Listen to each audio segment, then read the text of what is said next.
We can't play the song, but just imagine a song wrapped in a windbreaker and talking into a Zach Morris phone, and you know exactly how this theme song sounds. Ah, the mid-90s aesthetic, where the only thing cheaper than the overuse of glitter was the low-resolution filters that simulate the feeling of having 20/50 vision and pretending you don't need glasses. Eat napalm fish breath. It burns underwater. It's true that types of napalm can burn underwater, but why warn your enemy that your attack is about to work? Also, napalm is sticky. It's not bouncing off a turtle shell. It is frying the out of that poor turtle.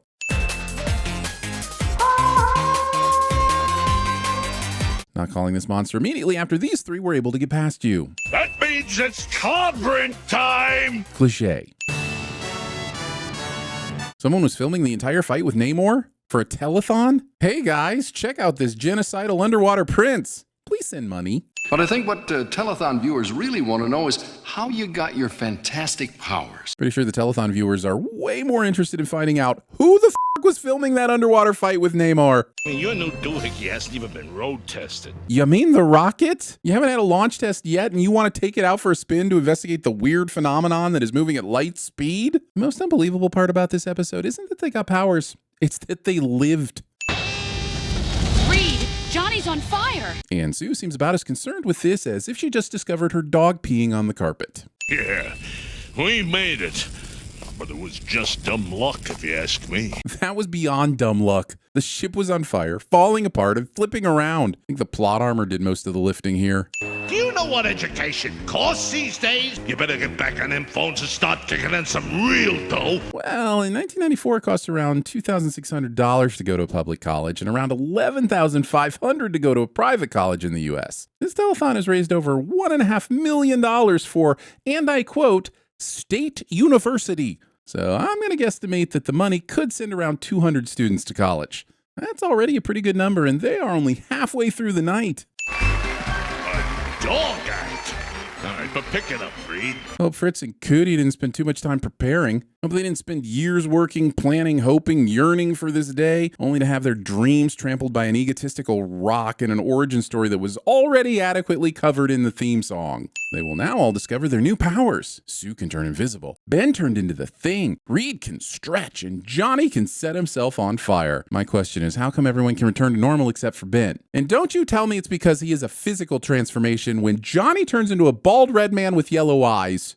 You've got to think about it! Think, Ben! Okay.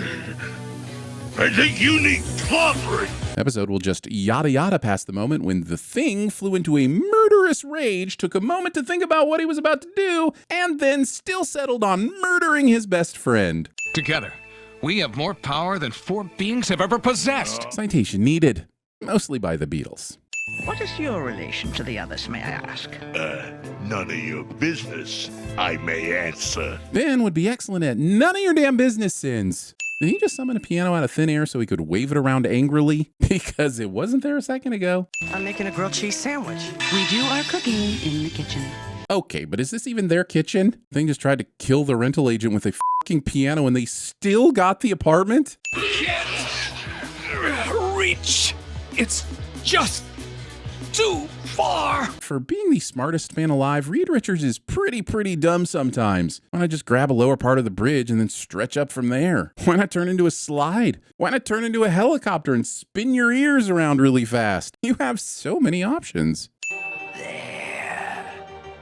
Now no force on Earth can prevent you from coming to me.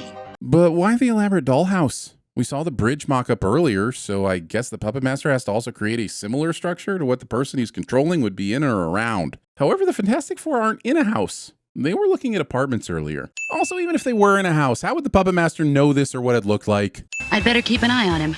If he saw you or Johnny trailing him, he'd be furious. But why is Sue tailing him in the first place? It's as if Sue knows that the Thing is being controlled by the Puppet Master, but she would have no way to know that was happening. Touching someone's face without their explicit consent. Yes. Resemblance is uncanny. Proving that vintage female comic book characters really were drawn to be interchangeable. Open your eyes. eyes. Ah, good old Alicia. Always only ever as blind as the current plot demands. Once my obedient puppet has destroyed his powerful friends, I will activate my criminal army and quickly terrorize and dominate the city. So are the criminals the Puppet Master wants to activate already in jail? Could he not find capable criminals to control that weren't needing to also break out of f***ing jail? Telecast for the rest of the story of the origin of the Fantastic Four. To be continued. Telethons that incorporate cliffhangers. Pull the string! Pull the string! But my enemies call me Namor. 5, 4, 3, 2, 1, and a Happy New Year's Rockin' Eve! You wanna get high? Excuse me, ladies and gentlemen. There's gonna be a smell around here. Here we go, pivot! Pivot! To me, my X-Men. How many times have I told you? Buttercup, you stink. Take a bath.